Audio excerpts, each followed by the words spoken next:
E aí, galera, tudo bom? Dá uma boa noite aí pra quem tá do teu lado aí. Dá um abracinho, um beijinho. Beijinho é o ósculo santo, tá, gente? Não vai dar uma bitoca aí não, tá louco?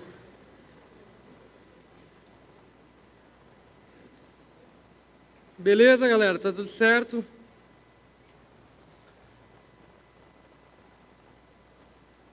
Logo quando a gente casou, a Lara ela faz uma sopa deliciosa. A mulher é padrão, velho. Ela faz uma sopa muito boa. Mas a Lari, como qualquer mulher que casa, não sabe cozinhar. Ou pelo menos nos nossos dias, né?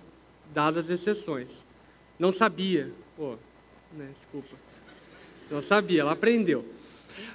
Aí não sabia cozinhar. Então aquela parada tipo de, velho, vamos juntar o que é bom e a comida tem que ficar boa. Tá entendendo? Por exemplo, ela faz um estrogonofe de frango que ela nunca viu a receita, ela chutou, creme de leite, vai. Sai lá o estrogonofe de frango, que é muito bom, aliás. Minha esposa cozinha demais, ela é demais, velho. Mas a sopa foi um mistério, porque a sopa era a junção de coisas boas que existiam, que existem, né? Existiam. Tipo, brócolis, eu curto brócolis. Frango, o que mais vai na sopa? Batata, cenoura, couve, água, macarrão. E ela fez aquela sopa, velho, ó, boa. Mas ela deu um toque especial, um toque final, que foi um ovo.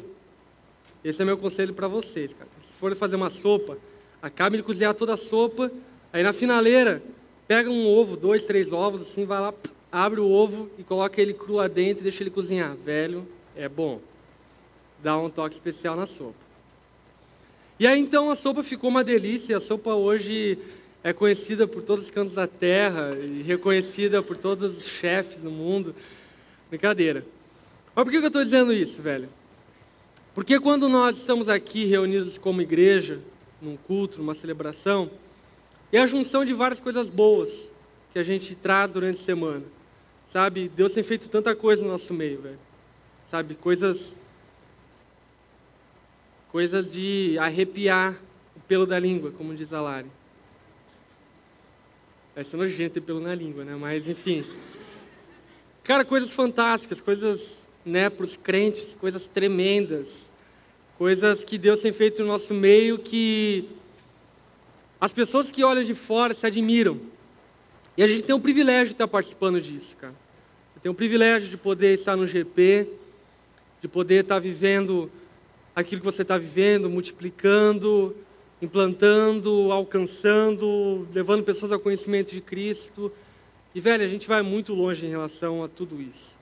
E quando a gente está numa celebração, a gente junta tudo isso.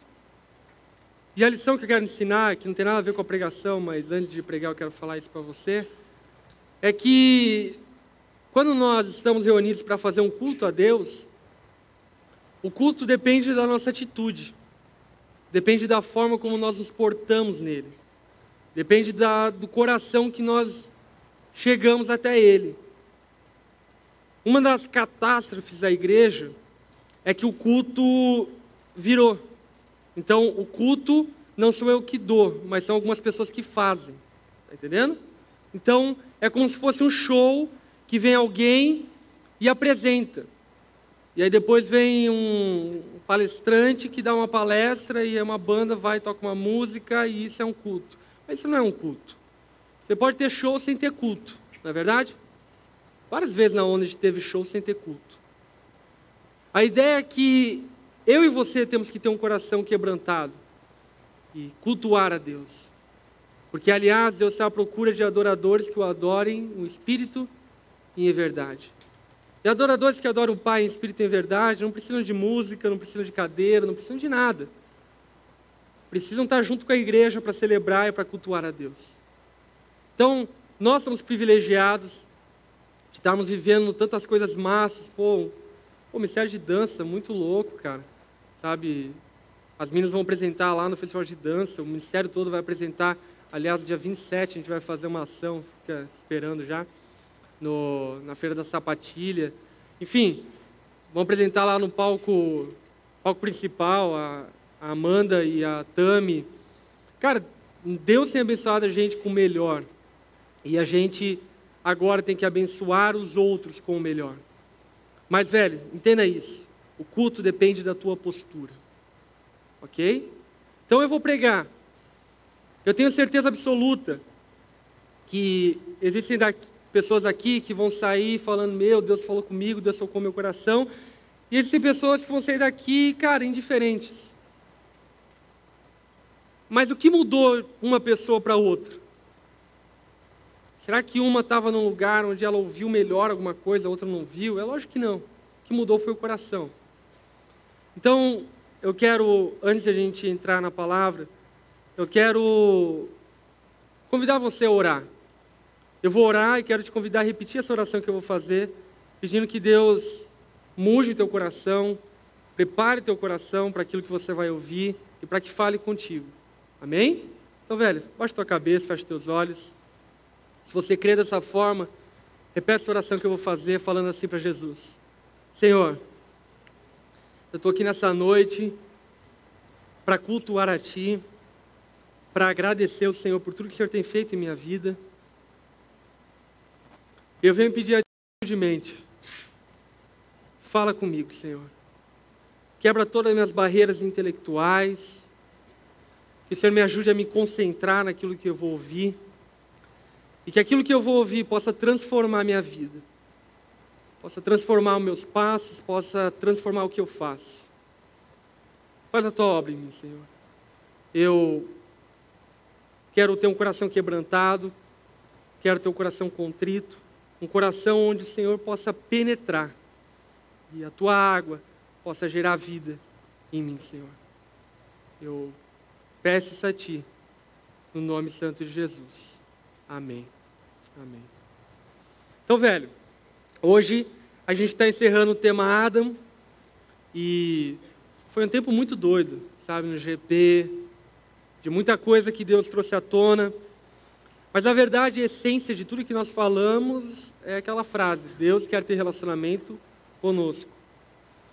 E tudo que nós falamos foi para embasar, para argumentar, para trazer noção, trazer direção, instruir acerca dessa verdade. O propósito de Deus é ter relacionamento conosco, é viver conosco como família. E para isso, é lógico que vai precisar de uma escolha nossa, de uma atitude nossa de ter relacionamento com Deus, de escolher comer da árvore da vida. Em contrapartida, a árvore do conhecimento do bem e do mal é a árvore da divisão. Se a árvore da vida divide para unir, como a gente falou na semana passada, a árvore do conhecimento do bem e do mal simplesmente divide. Você já estudou na aula de história sobre a Pangeia? Já ouviu falar sobre esse bagulho? O que é a Pangeia? Pangeia é uma teoria, por causa do encaixe dos continentes, que a Terra em algum momento foi um só continente, um só bloco de terra. E essa terra se dividiu. E de fato o que mais nós presenciamos nos nossos dias é divisão. Divisão em países, divisão em continentes, divisão das mais diversas formas. Mas o Evangelho, ele é justamente a reconciliação daquilo que foi dividido. É unificar, é unir, é tornar um novamente. E essa que é a beleza da igreja. Aliás, essa é uma das coisas que me deixam fascinados e apaixonados pela igreja. Por exemplo, quem é palmeirense aqui? Quem é corintiano?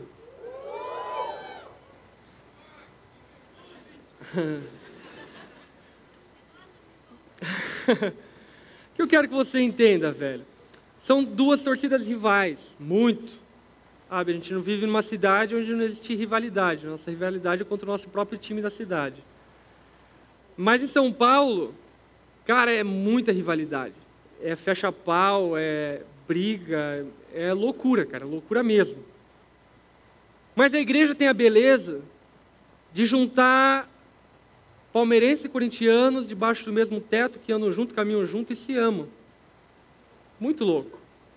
Coisa que nenhum outro lugar consegue fazer.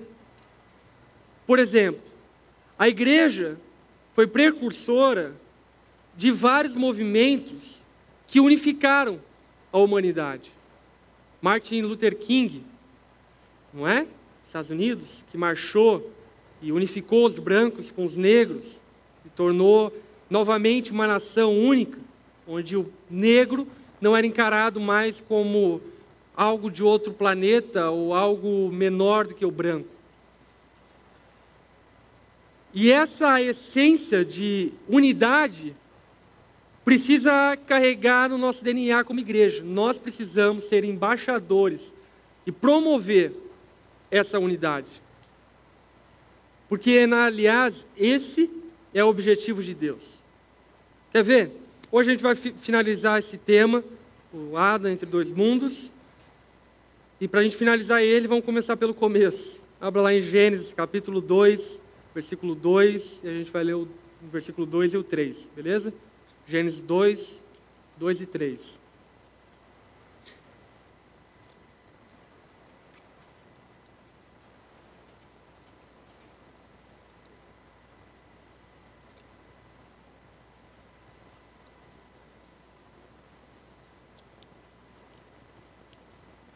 Gênesis 2, 2 e 3.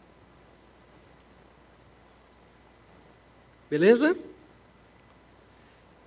E havendo Deus acabado no sétimo dia a obra que fizera, descansou no sétimo dia de toda a sua obra que tinha feito.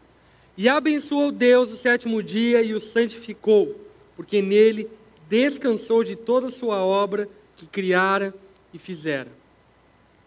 Contexto desse momento de Gênesis 2, 2. Deus cria tudo. Cria os céus e a terra, cria os animais, cria a cabra, cria a zebra, cria o camelo, cria o peixe, o bagre, o pacu, Quem mais conhece peixe aí? Sardinha, salmão. Pô, salmão é regado, né? Pra frente. Enfim, criou tudo, velho. Criou tudo. Árvores, vegetais, animais que se movem rente ao chão, animais que voam e assim por diante. E criar é uma coisa que cansa, não cansa? Mas Deus não se cansa, é óbvio. Se você é um publicitário, trabalha com criação, você sabe que a criação ela é cansativa. Você começa a criar e as coisas começam a embaralhar, e por isso que tem tanta publicidade uma igual a outra. Porque o cara estava cansado de criar alguma coisa lá e só imitou. Porque criar cansa. Deus não ficou cansado. Mas Deus entendia que agora era a hora de curtir a criação. Então ele para tudo e fala, agora eu vou descansar. Agora eu vou ficar com o homem, mulher, vamos trocar uma ideia, vamos conversar, vamos tirar um dia junto, e vai ser muito louco, vamos fazer um piquenique, e da hora, e assim por diante. Quando a gente lê esse texto, a impressão que nos traz é que Deus está descansando até os dias de hoje. Tipo, Deus lá no Jardim do Éden, tomando água de coco, sem uísque, e curtindo lá o Éden, enfim, de boa, descansando, né, vivendo lá o Éden, Deus descansando. Mas olha só o que Jesus fala em João capítulo 5, versículo 17. Ele fala o seguinte: Jesus lhes respondeu, o meu Pai trabalha até agora. Espera aí, mas Deus não estava descansando? Deus descansou, mas Ele continua trabalhando. Se Ele continua trabalhando, o que Deus está fazendo? O que Deus está fazendo? Porque geralmente quando a gente olha para a obra da criação, a gente entende que a criação foi encerrada. Tipo, acabei, ponto final, até mais, está tudo concluído. Mas o que Jesus dá a entender, e não só dá a entender como é verdade, Deus ainda está trabalhando. Na verdade, Deus sempre esteve trabalhando. Ele nunca parou de trabalhar. O que você quer dizer, Lipão? O que eu quero dizer é que a criação não foi acabada em Gênesis. Deus ainda está trabalhando na sua criação. Deus ainda está edificando aquilo que Ele começou em Gênesis. Gênesis, como o próprio nome define, Gênesis é o quê? Começo, princípio. Gênesis é um princípio, é um começo daquilo que Deus ainda continua fazendo. Deus está trabalhando. Agora quero te convidar a fazer uma pergunta então para a pessoa que está ao teu lado. Pergunta para ela, no que Deus está trabalhando? E deixa ela responder, né? No que você acha que Deus está trabalhando? Será que Deus está ensaiando um coro dos anjos lá no céu? Será? Será que Deus está lá no céu ensaiando a dança para o dia das bodas do Cordeiro? Será que Deus está fazendo o quê? No que Deus está trabalhando? A palavra fala no que Deus está trabalhando. Filipenses capítulo 1, versículo 6 diz o seguinte: estou convencido que aquele que começou a boa obra em vocês há de completá-la até o dia do Senhor. Deus está trabalhando em nós. Porque o Éden não era o estado final da criação de Deus. E muito menos o céu é um plano B de Deus, como algumas pessoas pensam. Algumas pessoas têm a ideia de que Deus criou o homem, fez todo o negócio lá, e aí falou para o homem, vai lá, viva lá, fica tranquilo. E aí o homem foi lá, comeu da árvore do conhecimento do bem e do mal, e Deus olhou para ele e falou, meu, que cagada, ferrou agora, velho. O que a gente vai fazer? Ferrou. Saiu dos nossos planos, agora o que a gente vai fazer? E aí alguém chega e fala, Deus, eu tenho um plano B. Manda Jesus. A verdade é que Jesus não é um plano B de Deus. Jesus é um plano A de Deus. A queda do homem faz parte daquilo que Deus está edificando. Não que o homem teria que cair para que ele edificasse. Mas é que Deus continua trabalhando. E nada, nunca fugiu do seu controle. Ele continua edificando aquilo que ele começou há milênios atrás, no Éden. Ele continua trabalhando. Esse trabalho não é mais um trabalho agora de matéria, no sentido de árvores novas, uma invenção nova, tive uma ideia, um peixe novo. Não. Esse trabalho foi concluído. No que Deus está trabalhando até os dias de hoje, é em Adão, é na humanidade, é em mim e em você. Quando a Bíblia compara a igreja como uma noiva, ela compara no sentido de que a noiva, ela precisa amadurecer, ela precisa crescer, e ela precisa ser forjada, preparada, trabalhada, para que ela possa se casar. Uma das grandes catástrofes que acontece nos nossos dias é a gente despreparada casando, não é verdade? E Deus está trabalhando para que essa catástrofe não aconteça. Ele está nos edificando, Ele está trabalhando em nós. É justamente isso que Paulo está falando. Estou convencido de que aquele que começou boa obra em vocês há de completá-la. Amém? Glória a Deus. Aleluia. Glória a Deus. Apocalipse capítulo 21, versículo 6. Olha o que diz lá. Apocalipse capítulo 21, versículo 6.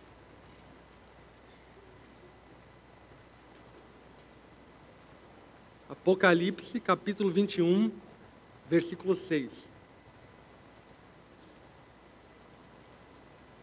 Disse-me ainda, está feito. O que está feito?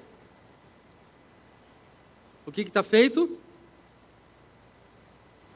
Tic-tac, tic-tac. A criação? Não. Oi? Propósito. Está feito. Eu acabei de construir aquilo que eu comecei. Eu acabei. Finalizou aquilo que eu comecei a construir. Eu sou o alfa, o ômega, o princípio e o fim. A quem tiver sede, darei de beber gratuitamente da fonte da água da vida. No que Deus estava trabalhando em todo o tempo?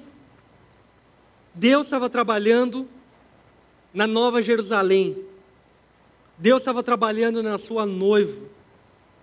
No nosso contexto, conhecido como igreja, ou distorcido como igreja. Deus estava trabalhando com aqueles que entregaram a vida a Ele, fizeram um compromisso com Ele, de ter relacionamento com Ele. E Deus continua trabalhando na ideia de preparar a Nova Jerusalém. O que é engraçado a respeito da Nova Jerusalém é que muita gente pensa na Nova Jerusalém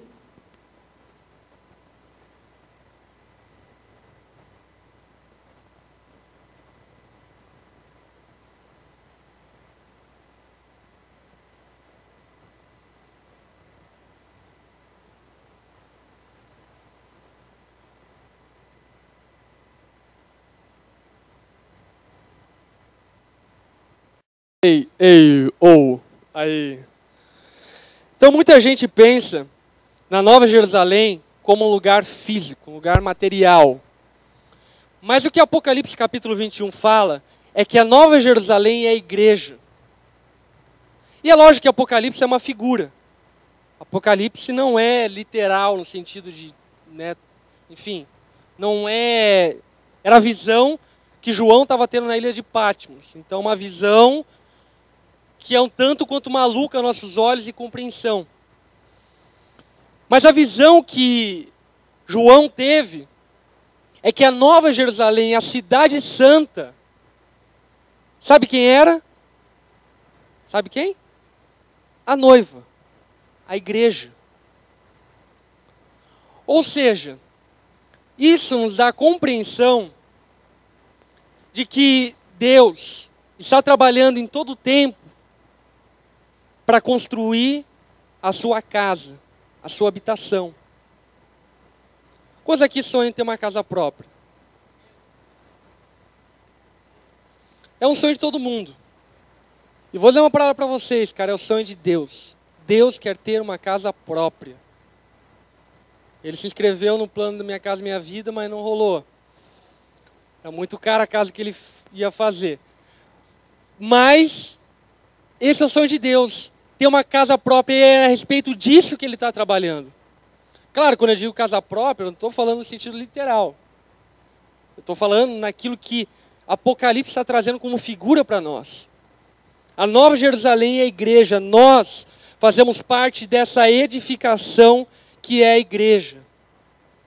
Ou seja, o céu nada mais é do que Deus habitando na casa que Ele preparou. Como Ele preparou? Através da minha vida e da sua vida. Que formamos as paredes, que formamos a laje, que formamos a casa de Deus. E ali Ele vai habitar eternamente dentro daquela casa que Ele está trabalhando, dentro da casa que Ele está preparando. Então, o Éden era uma espécie de canteiro de obras de Deus. Isso é muito interessante, porque se você for ler Gênesis, você vai ver que em Gênesis fala a respeito de uma série de minerais. Pedras, jaspe, ônix, enfim, um monte de pedras. E essas pedras são citadas como estando na Nova Jerusalém. Uma outra coisa, Gênesis fala que existia uma árvore da vida. E essa árvore da vida também está na Nova Jerusalém. Gênesis fala que existia um rio no Éden, que nascia do Éden e se repartia pela região.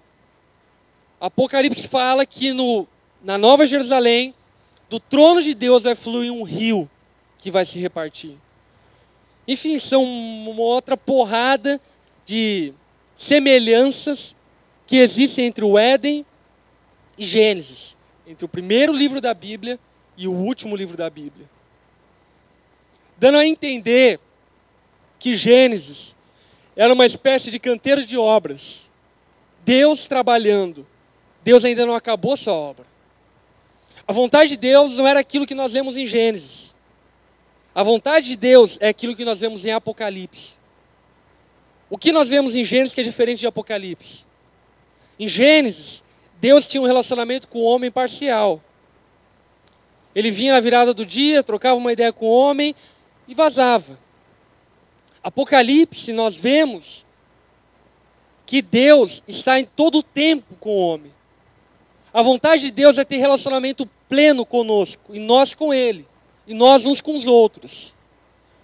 E é a respeito disso que Deus está trabalhando há tanto tempo. E Ele continua trabalhando. O que é muito louco é, por exemplo, ver que 1 Coríntios 3:11 fala sobre a pedra angular, o fundamento da igreja, que é quem? Jesus. Jesus foi o fundamento da igreja para que a igreja seja edificada a partir dele. A ideia da igreja era aquilo que Jesus mesmo fala: Deus não habita em templos feitos por mãos, mas feitos por Ele. Eu e você fomos criados e feitos por Deus. E o objetivo dele é habitar no nosso meio. O objetivo dele é viver esse relacionamento conosco. Agora, a linguagem que a Bíblia traz sobre como isso vai acontecer é a linguagem de uma casa sendo edificada, de um templo sendo edificado.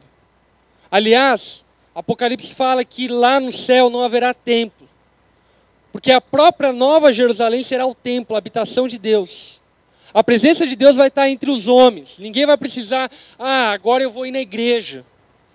Porque a igreja vai estar na sua plenitude em todo o tempo, em todo momento, nós vivendo Cristo, exalando Cristo, se amando, se respeitando, se cuidando, enfim, vivendo aquilo que Deus objetivou lá em Gênesis.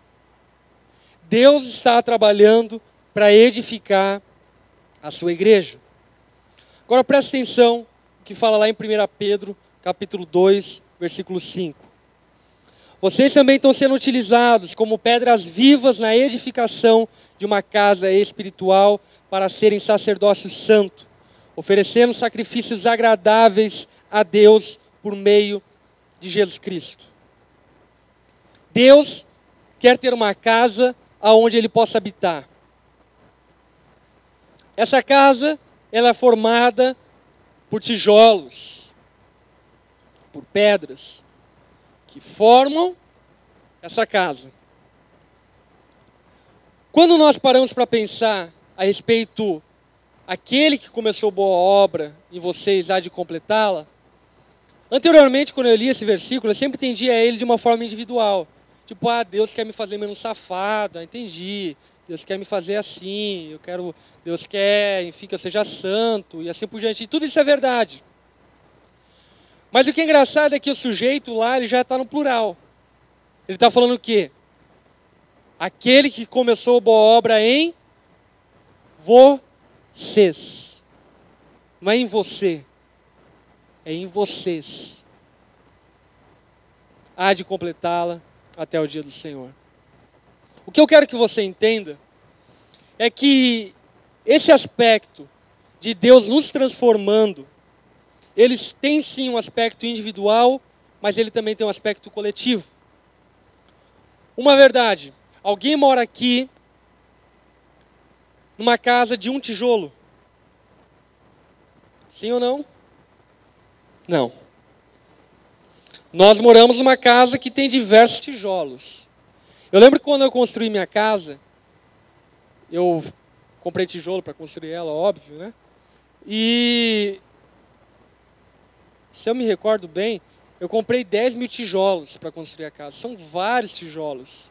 milheiros de tijolos que estão lá, unidos, para serem a casa aonde eu vou habitar.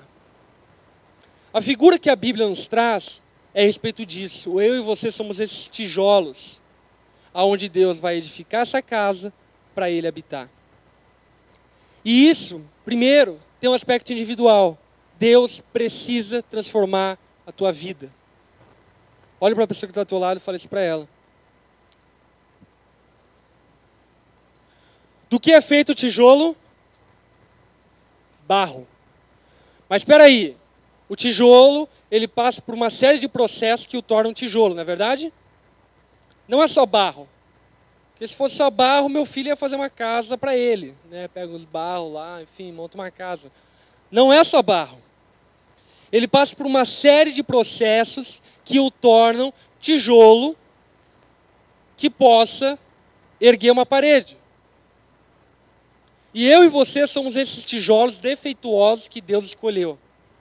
Vai dizer, você é defeituoso, não é não? Fala a verdade, velho. Nós somos esses tijolos defeituosos que Deus escolheu. E Ele está nos transformando, Ele está fazendo uma obra individual em nós, para que eu e você possamos ser parte da habitação de Deus.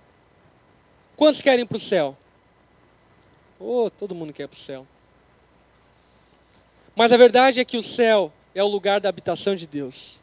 E essa habitação de Deus, ela acontece através de uma transformação individual e depois de uma transformação coletiva.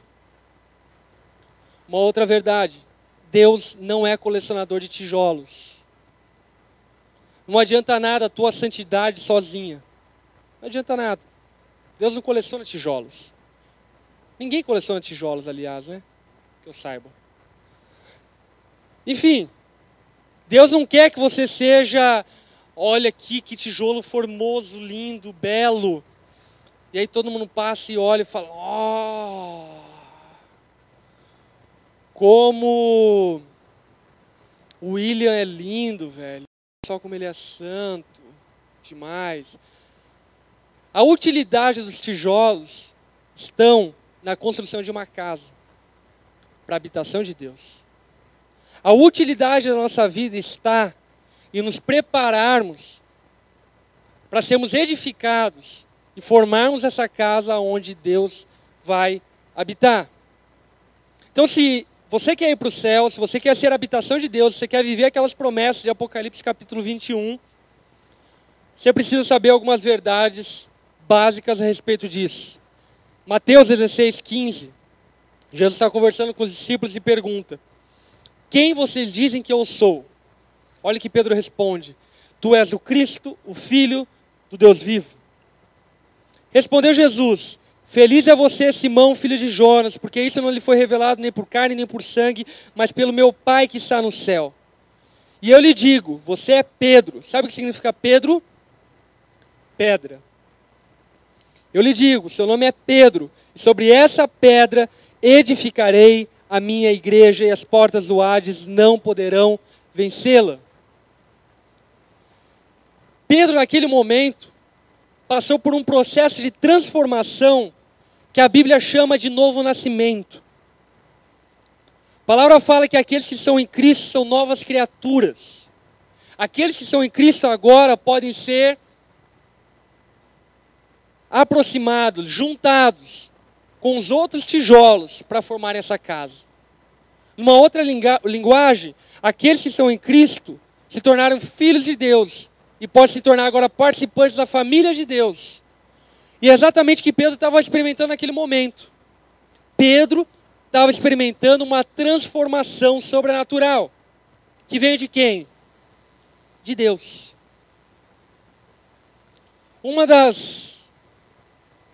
Dos princípios que eu tiro da minha conversão e da minha caminhada cristã é isso, cara.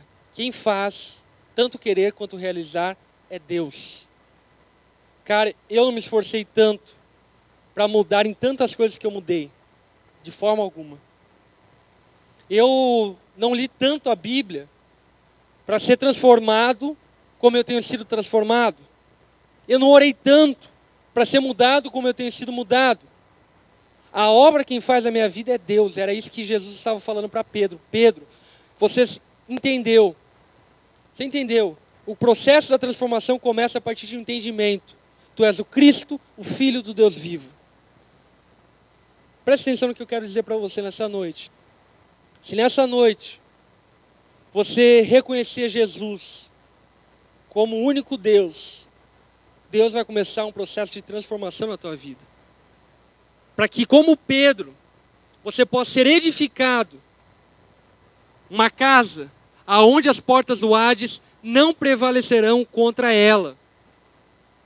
Velho, quando nós lemos Apocalipse 21, nós estamos lendo aquilo que Deus vai fazer. É promessa, é cumprimento, já está feito. É o the end, é o final da história. É como se nós víssemos o último capítulo da novela, do filme, da minissérie. É como se nós soubéssemos aquilo que vai acontecer. E o que vai acontecer é justamente que Apocalipse fala. Deus vai sim habitar na Nova Jerusalém, que é edificada por todos aqueles que foram transformados por Jesus. Transformados num aspecto individual e, por fim, transformados num aspecto coletivo. Deus, ele precisa te transformar individualmente. E isso não é por força, é por fé. Eu tenho certeza disso porque eu experimentei isso. Me esforcei em alguns aspectos para deixar alguns pecados e assim por diante, mas em tudo, quem fez a obra dentro de mim foi Deus. Ele que me convenceu que eu deveria lutar contra o pecado. Antes eu não era convencido disso. É Ele que fez a obra. Deus precisa transformar a tua vida.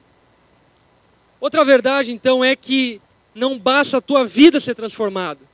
Você pode ser um tijolo muito bonito, mas se não estiver num prédio, você não é a Nova Jerusalém, você não é o lugar da habitação de Deus. Você precisa ser transformado individualmente e você agora precisa fazer parte do prédio. Você precisa ser colocado no edifício onde Deus vai habitar. Como eu tenho falado diversas vezes nesse tema, uma das grandes catástrofes do cristianismo nos nossos dias foi a individualização dele. E a ideia de que se pode viver o cristianismo sem viver comunidade, sem viver família. Não é possível. Não é possível. Porque Deus vai habitar no meio do povo dele. Deus vai habitar na Nova Jerusalém edificada com vários tijolos, aonde ele vai estar lá, habitando eternamente por toda a eternidade. Glória, glória, aleluia, amém. Dessa forma que Deus vai habitar. Então Deus, ele precisa te transformar individualmente e você precisa estar ligado à igreja. O que eu quero dizer com isso? Cara, você precisa aprender a ter compromisso com teus irmãos. A tua igreja começa no teu compromisso com o discipulado, com a seriedade que você leva as coisas, com a seriedade que você leva teu GP. Sabe, se você é um migué, falcatrua, que fica enganando isso, aquilo, outro, velho, você não está ligado à igreja. Você precisa aprender a ter compromisso, aliança, um com o outro. Para que de fato eu e você então possamos ser edificados. Então são alguns papéis que eu e você precisamos cumprir para ser a habitação de Deus. Primeiro, precisamos ser transformados. Segundo, precisamos estar ligados uns aos outros. Terceiro, precisamos edificar uns aos outros. Olhe para a pessoa que está ao teu lado e fala para ela: você precisa edificar a minha vida.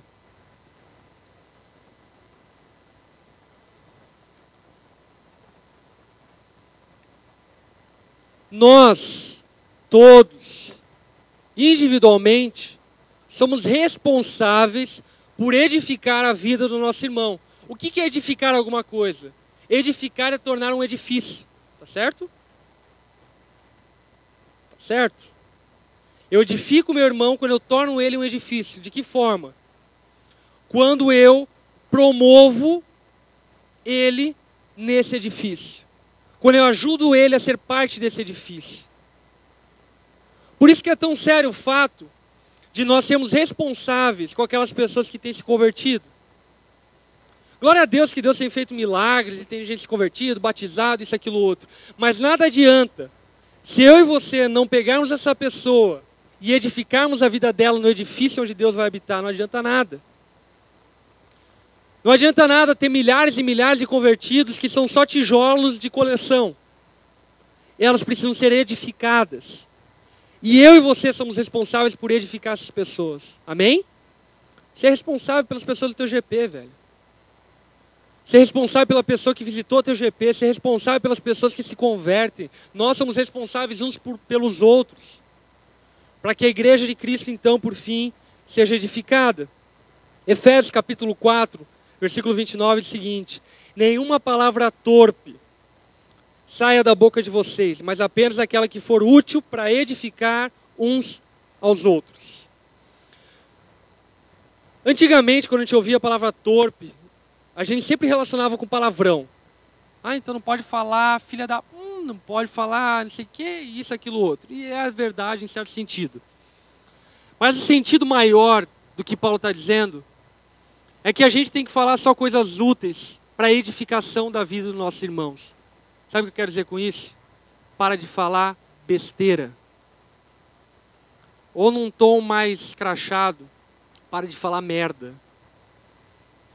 Para de falar merda, velho. Sabe, você sai com teus amigos, cara, fale alguma coisa que acrescente na vida deles. Fale alguma coisa que contribua para que eles se tornem esse prédio onde Deus vai habitar. Quantas madrugadas que você desperdiçou falando besteira?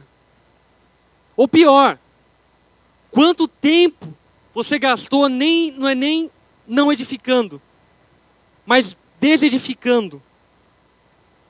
Quando, por exemplo, você chega lá para a pessoa no teu GP e fala: meu apacentador, e isso, aquilo, outro, papapá, e um fala mal do outro e fofoca, você está desedificando. De vez que você está pondo tijolo, você está tirando tijolo.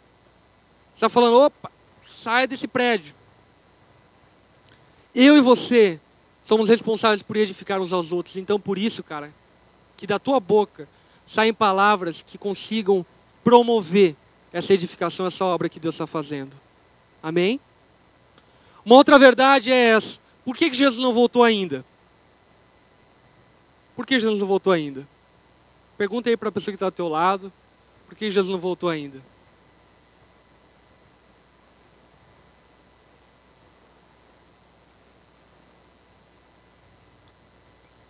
Talvez a resposta mais sem base que você falou é porque ainda não é o tempo. Jesus não voltou ainda pelo mesmo motivo pelo qual aqueles que compraram apartamento na MRV não entraram no apartamento. Sabe qual é o motivo? A obra não está pronta. O prédio não está pronto. Jesus não voltou ainda porque nós não estamos prontos. Jesus não voltou ainda porque ainda falta muita coisa. E para essa casa ficar pronta, eu e você precisamos, então, sermos transformados, precisamos estar ligados uns aos outros, precisamos edificar uns aos outros. E em quarto lugar, você precisa promover, ou você precisa recrutar novos tijolos para essa habitação de Deus. Isso faz parte daquele chamado que Jesus fala na grande comissão: ide por todo mundo e façam discípulos de todas as nações. Adaptando aquilo que nós estamos falando hoje, é como se Jesus estivesse falando o seguinte: ide por todo mundo e façam tijolos de todas as nações. Batizando, colocando ele no edifício, para que aí eu possa voltar e habitar nessa casa. Nós estamos entre os dois mundos. E esse mundo em que Deus está preparando para nós, é esse mundo que Apocalipse descreve, a nova Jerusalém que vem da parte de Deus, aonde Ele vai habitar conosco e onde nós vamos viver eternamente juntos, em plena unidade, amor, enfim, vivemos juntos. Mas para isso, nós precisamos ser transformados, precisamos estar ligados à igreja, precisamos edificar uns aos outros e precisamos recrutar mais pessoas para que essa casa fique pronta. É nessa casa que Deus habitará. Ele habitará no nosso meio. Mas a gente precisa ser transformado. E ser transformado dói. Dói ou não dói? Quando você chega lá no teu GP, recebe uma palavra de exortação, que chega e fala para ti, velho, você é muito relaxado. Meu, dói na alma, cara. Mas é exatamente aquilo que está te transformando. Exatamente aquilo que está te forjando para ser parte do lugar onde Deus vai habitar. É óbvio que a gente não está falando aqui de coisas literais. Deus, quer uma casa. Chega lá, enfim, eu sou um tijolo. Na reencarnação você é um tijolo, né? Os espíritas pensariam assim, né? É óbvio que não estou falando disso. Não tem a ver com coisa literal. O que eu estou dizendo, de forma simples e clara, é que Ele precisa nos transformar, nos tornar um, para que Ele possa vir habitar em nós e conosco. E aí a gente possa viver o céu e a plenitude daquilo que Deus nos chamou, de glória em glória. E esse é o objetivo de Deus. No que Deus está trabalhando ainda? Edificando a nova Jerusalém, que vai vir do céu como uma noiva adornada, preparada para as bodas do Cordeiro. Amém? Deus te criou, nos criou para ter relacionamento com Ele. Como nós sabemos disso? De Gênesis e Apocalipse. A Bíblia toda fala a respeito desse desejo de Deus de ter relacionamento conosco. E sabe aquela parada que você não consegue encontrar? Eu digo isso porque eu já vivi assim. Então, chapava o coco tentando encontrar um chapo que me pudesse, enfim, me levar a algum lugar que eu nem sabia que lugar era, mas que me trouxesse algum tipo de paz e alívio. Enfim, fazia as coisas da minha vida tentando achar alguma coisa que eu não encontrava. Tudo aquilo que você procurou nas mais diversas coisas e ainda continua procurando é Jesus. É a ausência que você tem, que todos nós temos, de ter relacionamento com Deus. Porque nós fomos criados para ter relacionamento com Ele. Olha só, Apocalipse capítulo 21, versículo 1. Então vi um novo céu e uma nova terra. O primeiro céu e a primeira terra tinham passado e o mar não existia. Vi a cidade santa, a nova Jerusalém que descia do céu da parte de Deus, preparada como uma noiva adornada para o seu marido. Ouvi uma forte voz que vinha do trono e dizia: agora o tabernáculo de Deus está com os homens, com os quais ele viverá. Eles serão os seus povos e o próprio Deus estará com eles e será o seu Deus. Ele enxugará dos seus olhos toda lágrima. Não haverá mais morte, nem tristeza, nem choro, nem dor, pois a antiga ordem já passou. Aquele que estava sentado no trono disse: estou fazendo novas todas as coisas. E acrescentou: escreva isso, pois as palavras são verdadeiras e dignas de confiança. Disse-me ainda: está feito. Eu sou o Alfa, o Ômega, o princípio e o fim. A quem tiver sede, darei de beber gratuitamente da fonte da água da vida. O vencedor herdará tudo isto, e eu serei o seu Deus, e ele será o meu filho. O vencedor herdará tudo isto, e eu serei o seu Deus, e ele será o meu filho. Quem é esse vencedor? A palavra fala o seguinte: que nós somos mais do que vencedores por meio daquele que nos amou. Você não é vencedor porque você vai conseguir fazer algo que te torne um vencedor. Você pode ser alguém que vai participar dessa parada de Apocalipse capítulo 21. Se você decidir participar da vitória de Cristo, e participando dela, você se torna herdeiro dessas coisas. Deus, Ele está edificando uma casa para que Ele possa habitar eternamente. E nessa casa onde Ele vai habitar eternamente, é o lugar aonde existem coisas que nascem de Deus. Ou seja, tudo que é bom, perfeito e agradável.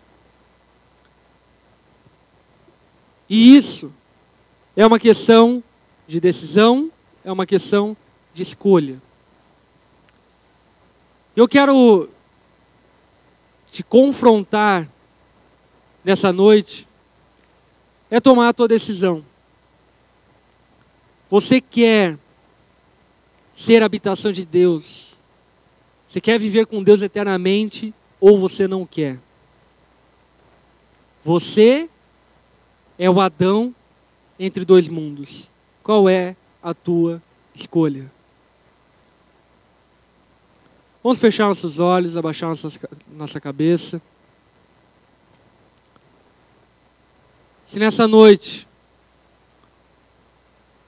você foi convencido por Deus sobre essa parada de ter relacionamento com Ele, sobre esse lance de ser transformado e ser a habitação dEle, se nessa noite você quer decidir ter relacionamento com Deus, a tua decisão não é vou fazer isso, vou fazer aquilo outro, mas é pura e simplesmente eu quero ter relacionamento com Deus. Se você quer ter esse relacionamento com Deus, só Ele pode te transformar para que você o tenha. Então, se você quer viver isso, eu quero te convidar a fazer uma oração que eu vou fazer aí no seu lugar. Repita essa palavra, essas orações que eu vou fazer aqui no seu lugar, repetindo essas palavras, dizendo assim para Jesus, se você querer dessa forma. Senhor Jesus, eu quero te pedir perdão, porque eu tenho tentado suprir o meu vazio com diversas coisas que não têm me preenchido. Nessa noite, eu fui convencido pelo Senhor que o Senhor é tudo que eu possa ter na minha vida. E por isso nessa noite, eu quero entregar minha vida a Ti. Eu quero ter a Tua presença. Eu quero ser a Nova Jerusalém. Quero fazer parte disso. Perdoa os meus pecados, sara a minha vida e me transforma. Eu oro dessa forma, o reconhecer na minha vida como o único Deus, Senhor e Salvador. No nome de Jesus que eu oro. Amém. Todos de cabeça baixa, olhos fechados. Se você fez a sua oração, eu queria orar por você. Levanta uma das suas mãos do seu lugar, para que eu possa orar por você. Amém. Toda essa galera que levantou a mão, sai do teu lugar, vem até aqui à frente. Não precisa ter vergonha não, você está em casa.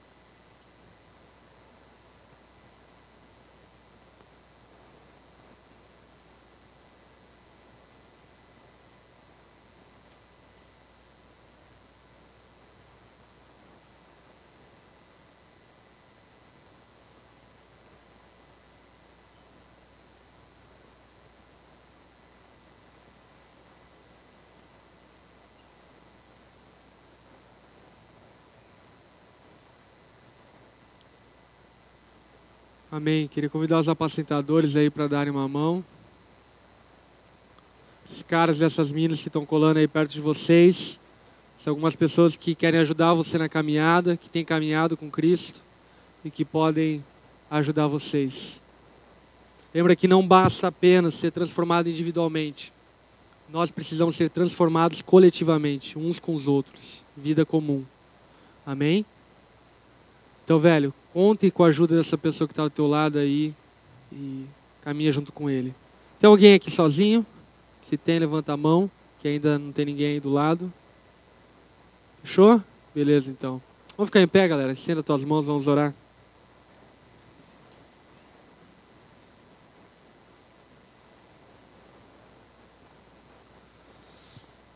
Senhor, nós te louvamos, agradecemos, porque temos experimentado a sombra daquilo que nos espera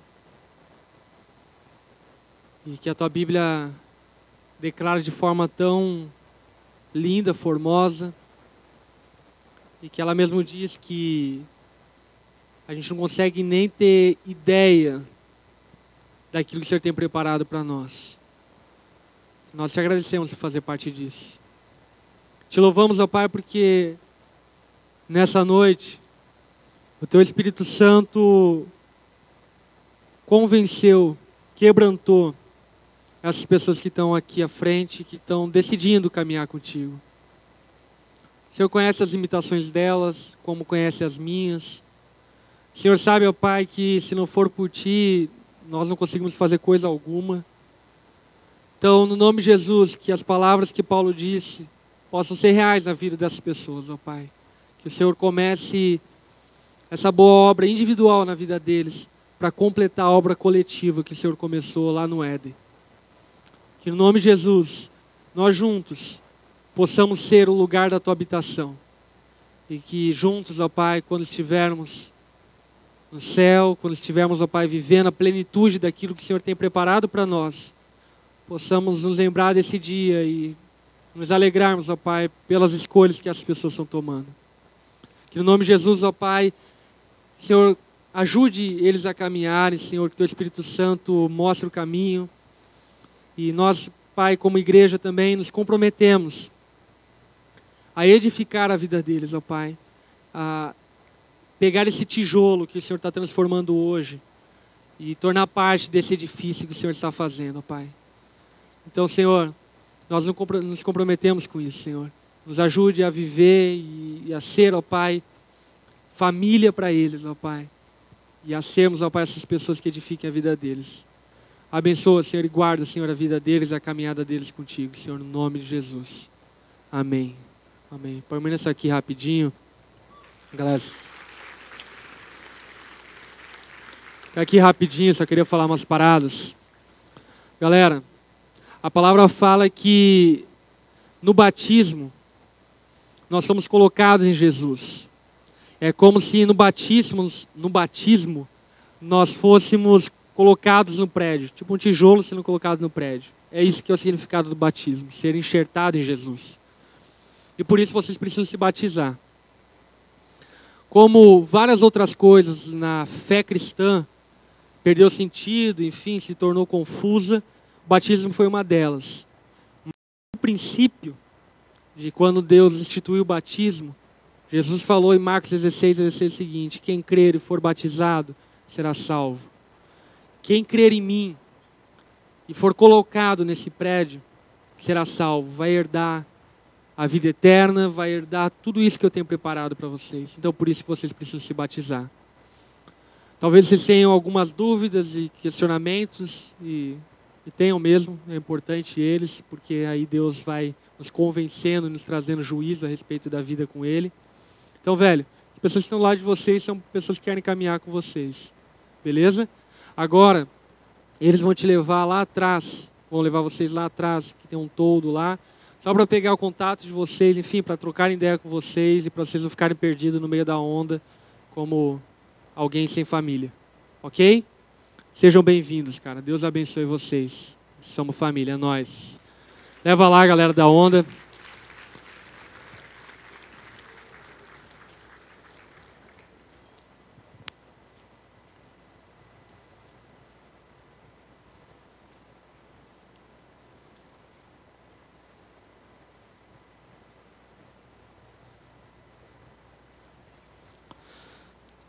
Olha só, cara, Apocalipse 4:3 diz o seguinte: aquele que estava sentado no trono tinha um aspecto semelhante a uma pedra chamada jaspe e sardônio.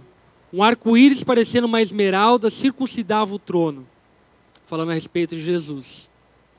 Apocalipse capítulo 21, versículo 11, falando a respeito da Nova Jerusalém, a igreja, diz o seguinte: ela resplandecia com a glória de Deus, e seu brilho era como de uma joia muito preciosa, como jaspe, clara como cristal. O que eu quero que você entenda é que quando Deus vai concluir a sua obra, quando a sua igreja estiver preparada, quando a sua igreja se parecer com Jesus, quando nós individualmente nos parecemos com Ele e quando nós coletivamente nos parecemos com Ele.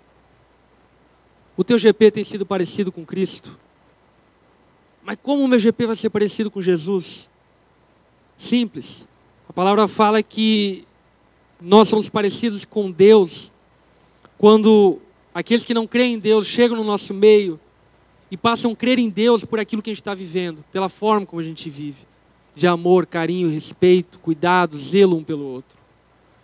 A onda tem sido parecida com Cristo. Nós vivemos essa semelhança com Cristo, que Ele quer que nós vivamos, quando nós, sim, individualmente somos santos, irrepreensíveis, buscamos fazer aquilo que é certo, aquilo que agrada a Deus.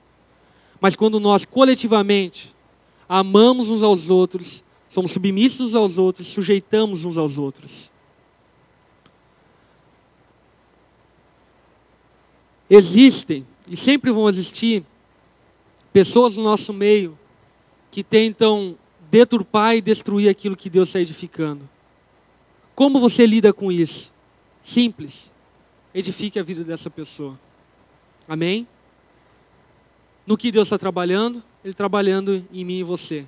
Para que eu e você sejamos prontos para ir para o céu. Porque se a gente não estivesse pronto, a gente teria um espasma celestial e não aproveitaria o céu. Então, Deus está trabalhando em nós. Amém? Tamo junto, galera. Deus abençoe a nós.